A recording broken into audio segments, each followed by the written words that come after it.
নতুন একটি রাজনৈতিক দল এসেছে, দলটির নাম আপনাদের যে আমজনতার দল, এই দলের নামের সাথে অনেকাংশ মিল রয়েছে।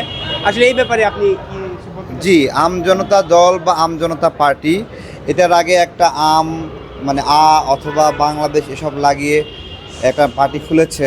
তো এই বিষয়টা আমাদের নজরে আসছে, তাদের প্রতি আমাদের অনুরোধ, আপনারা যেখানে যাবেন আপনাদেরকে আমজনতা পার্টি, আমজনতার দল এভাবে বলবে, আগের বাংলাদেশ এগুলো কিন্তু বলবে না।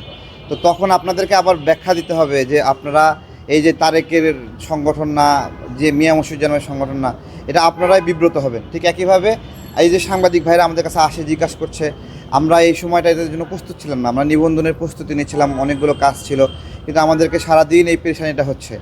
তাদেরকে বলবো যে আপনারা এটা আমাদেরকে এই কষ্টটা দিয়েন না, আপনাদের প্রতি অনুরোধ। আপনারা আপনাদের সংগঠন করবেন, একটা সংগঠন করার জন্য সুন্দর নাম দেওয়া, সৃজনশীল নাম দেওয়া, এটাও একটা দক্ষতা।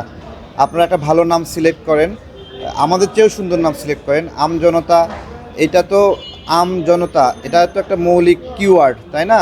এই সঙ্গে আপনি পার্টি সব দলে থাকে, তো আপনি পার্টি বা দল এরকম, আবার সামনে বাংলাদেশ অনেকে থাকে না, এটা তো কোনো পার্থক্য হলো না।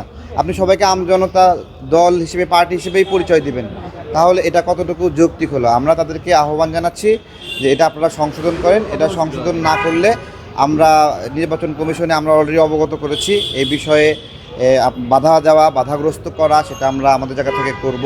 আইনগত উপায়েও আমরা মনে করছি এটা একটা ফ্রডুলেন্ট অ্যাক্টিভিটি।